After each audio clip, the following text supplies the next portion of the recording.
നമസ്കാരം, ഭാരത് ലൈവിലേക്ക് സ്വാഗതം. തന്റെ പ്രായത്തെ ചോദ്യം ചെയ്ത ഡൽഹി മുഖ്യമന്ത്രി അരവിന്ദ് കെജ്രിവാളിന് മറുപടി നൽകിയിട്ടുണ്ട് പ്രധാനമന്ത്രി നരേന്ദ്രമോദി.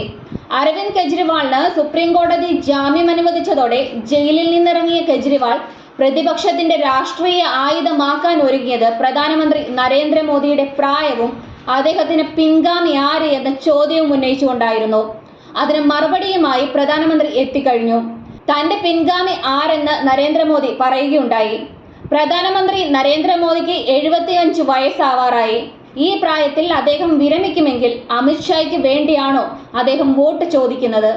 ഉത്തർപ്രദേശ് മുഖ്യമന്ത്രി യോഗി ആദിത്യനാഥിനെ ഒതുക്കിക്കൊണ്ട് അമിത്ഷായ്ക്ക് വഴിയൊരുക്കുകയാണ് പ്രധാനമന്ത്രി ചെയ്യുന്നതെന്നും അരവിന്ദ് കെജ്രിവാൾ ആരോപണം ഉന്നയിച്ചിരുന്നു.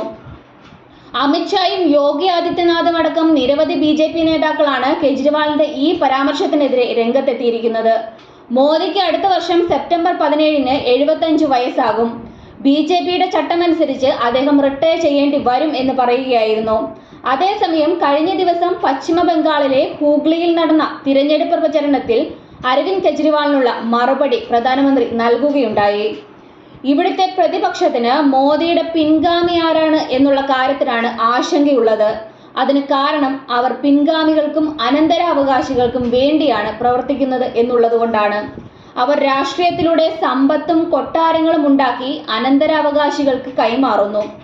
എന്നാൽ എൻ്റെ രാജ്യമാണ് എൻ്റെ കുടുംബം. ഈ രാജ്യത്തെ ജനങ്ങളല്ലാതെ എനിക്ക് മറ്റൊന്നുമില്ല.